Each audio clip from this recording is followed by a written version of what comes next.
Good morning and welcome to A Closer Look. I'm your host, Linda Fontaine. Today, we have a special guest. We have Josie Russell, who's the Public Relations Manager of the Second Harvest Food Bank of Northeast Tennessee. Thank you for joining us this morning. Thanks for having me. I'm happy to be here. Well, good. I'm glad.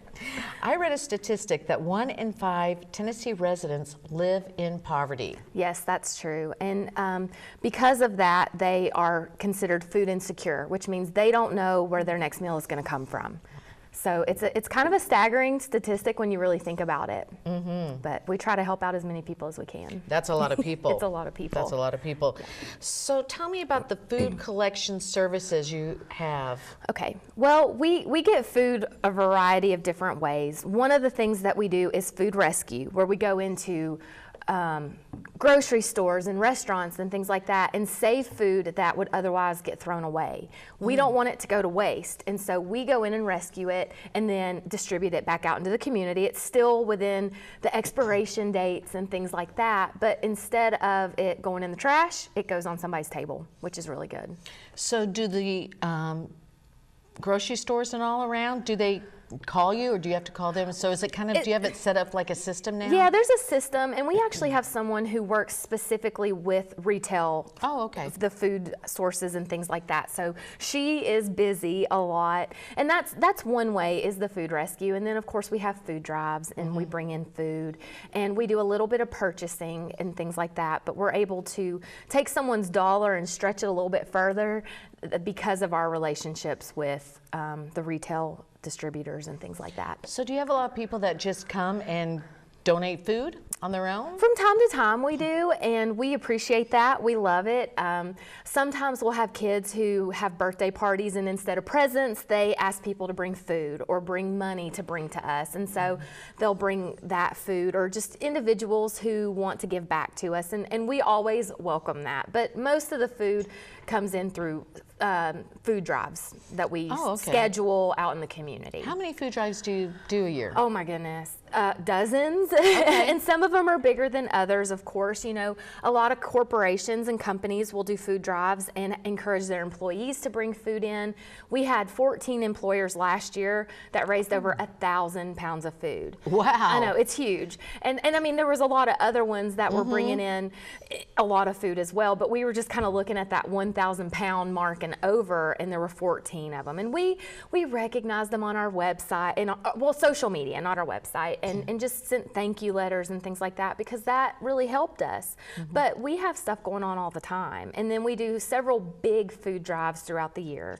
And we can maybe talk about that in a minute. We've got one coming up in March, and then another one in May. So get the community involved. Is this the same type of thing? I remember when my kids were in middle school, and they would ask for the kids to bring in a couple of canned goods, and we'd bring them in. And I do remember one time one of my sons saying, "Mom, I think I saw a kid carrying our bag in his backpack." Oh, okay, yeah. And I said, well, it could have been anybody's, because there's so many bags that look alike, the grocery bags. Yeah. But it touched him. He's like, "I didn't realize there were so many people at school that use this food, Mom." And I said, "I didn't either." Yeah, it's we're actually in 135 schools in the area with our backpack program, which is a little bit different than the food drive.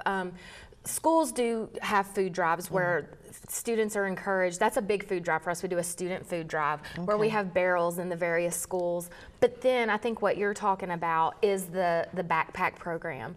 And what we do is we send food home with kids for the weekends. And it's a grocery bag, because we want it to be discreet, so that if a student is carrying it out, maybe other students don't know what it is. We don't want anyone to feel embarrassed or feel ashamed, I guess, of having to need that assistance, which is a whole other topic that we're gonna, as a food bank, we're trying to tackle, is that it's okay to ask for help, and that and kind of reduce that stigma around it. So it's put into a backpack? It's put, so the grocery bag is filled with nutritious snacks and easy to prepare meals, and it's stuck down in their backpack on a Friday. And they can take it home, and then their parents can help provide nutritious meals for them and their whole family for the weekends when they're not at school getting fed. It's huge. That's a really great program. It is. We serve about 4,600 students right now through that program. Kids can't study or do anything if you're hungry. If you're hungry, you can't concentrate.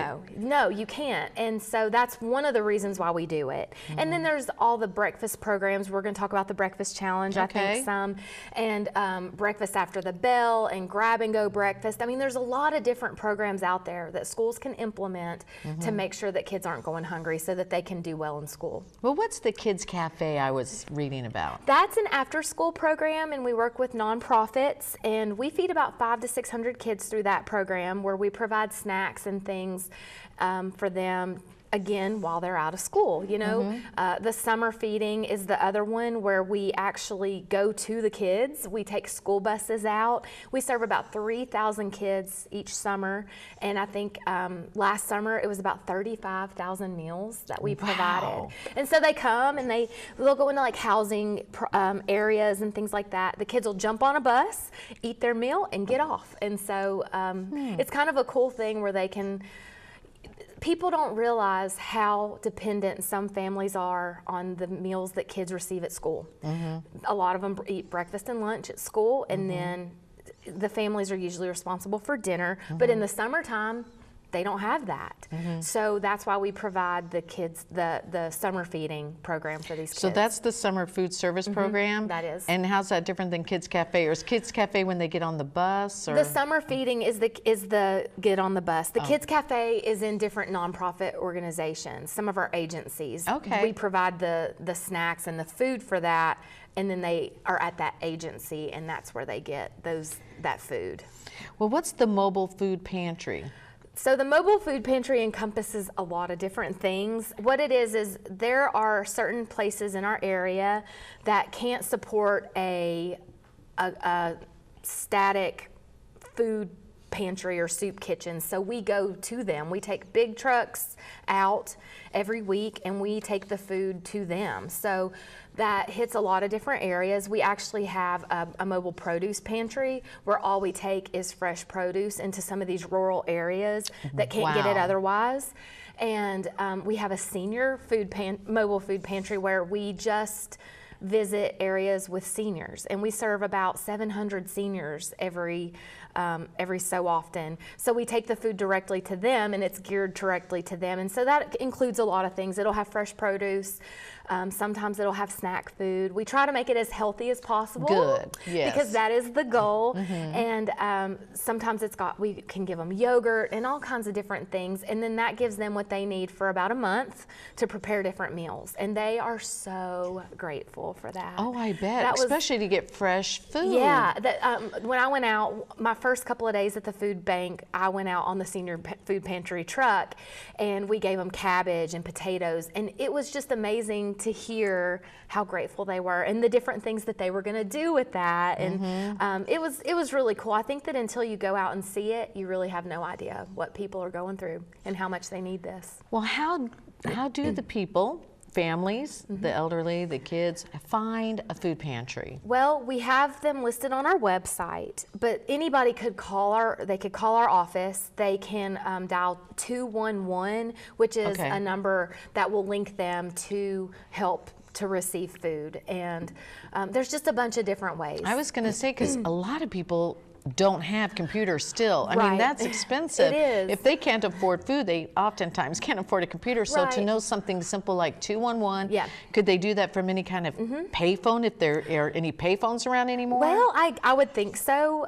If they have a cell phone or if they can find a landline, they just have to hit 211 and they'll get connected to the resources that are available in their area. And I mean, you know, some of the areas we go to, the internet's not great and things, because it really is some of these really rural areas in our region. What kind of criteria does someone have to fill out or prove in order to be on this program? They don't. I mean, we do ask, when we go out to do the mobile food pantries, we end up getting their information just because it helps us kind of keep track and things like that. But if someone comes to us and they say, we need help, or if they're standing in line to get a food box, we're going to give it to them. Because we know they're not just Who wants to do that unless they have to? Exactly. Yeah. And I mean, we just don't, and we help connect them to other resources. Well, there's several homeless people around. Like I live downtown, Yeah. and I bring this up a lot during the show because I see a lot of homeless people, and I keep thinking, what is it I can do or direct them to or help them? I mean, Yeah. I'll take them out food and things like Right, that, and but that's great. how can I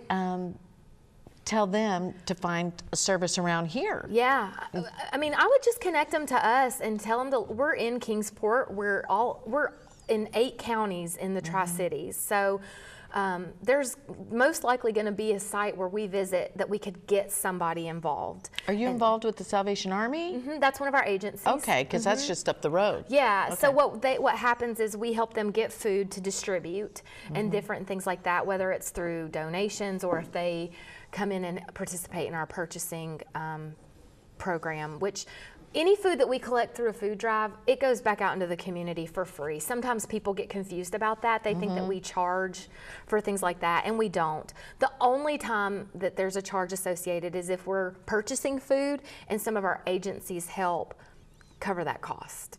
Okay. You know, so it's a sharing thing. So really anything we collect that people donate, it goes right back out into the community at no cost to anybody, which is awesome. That is awesome. And we donate, we get all kinds of food, and so we make emergency boxes and stuff like that for people, and that's how that's used in a lot of the times. That's awesome. Well, on that note, let's wrap it up, Okay. and then we'll come back right after this All right. to learn more about Second Harvest Food Bank.